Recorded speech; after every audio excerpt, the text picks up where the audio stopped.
Fuji Pro 400H is one of those films I never really cared about when it was around. I mostly shoot black and white, and when I shoot color, I use Ektar because it's the cheapest 120 color film, or Portra 400 because of dem tones. But the moment Fuji discontinued Pro 400H, I had a serious case of FOMO, and when the news hit, everybody was sold out. But fortunately, as Fuji's backstock was trickling in, I managed to snag this Pro pack, only being gouged just a little bit.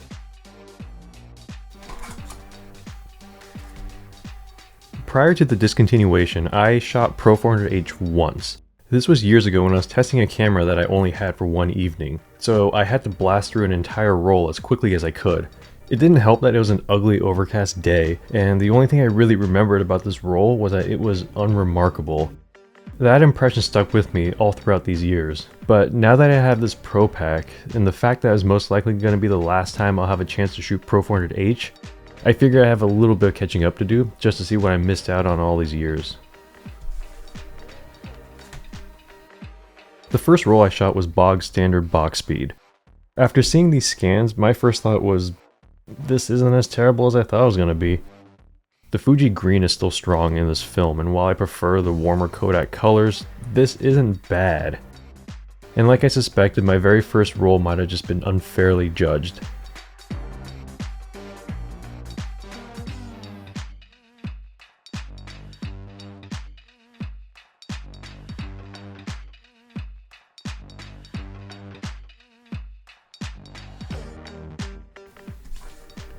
But now I wonder what would happen if I cross-process it.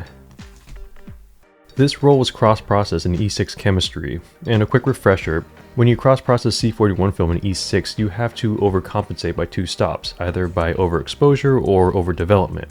I chose to overexpose this, shooting it as if it was a 100-speed film, and this isn't terrible. I mean, it looks awful, but considering the fact that it was cross-processed, it isn't that bad. This all skews towards the blue with some gross green cast over it. If you thought you were going to escape that trademark Fuji green by cross-processing, you were sorely mistaken. I don't know if anyone's looking for this gross slide film aesthetic, but here it is. Otherwise, just shoot regular slide film. I mean, Fuji's still making slide film, at least at the time of recording they are. Let's just circle back around in a year or two and see how well that comment ages.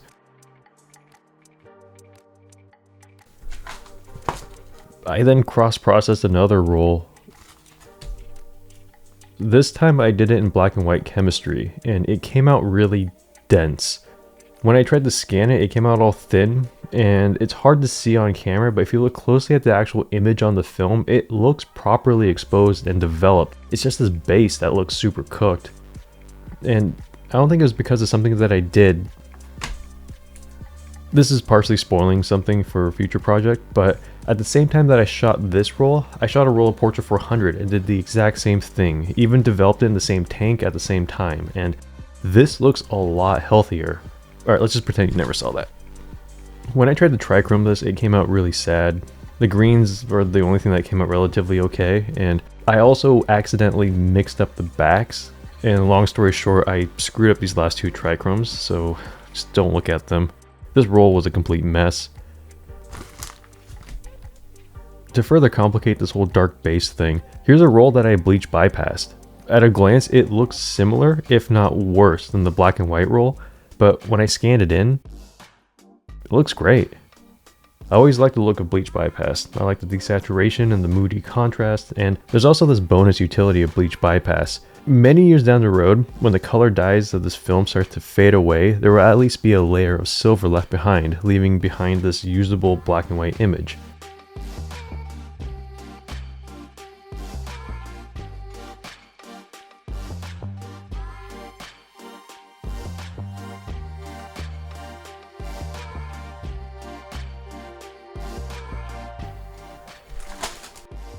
Finally, I redscaled this last roll.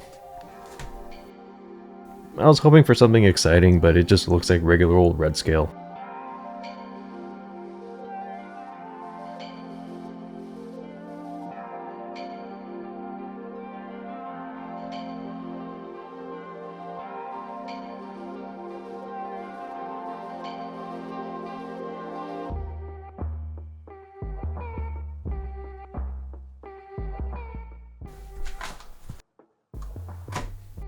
I definitely underestimated Pro 400H. I could see why people like shooting it. Personally, I don't care too much for it, but with that said, it's always sad to see any film get discontinued. Let's have a moment of silence for Fujifilm Pro 400H.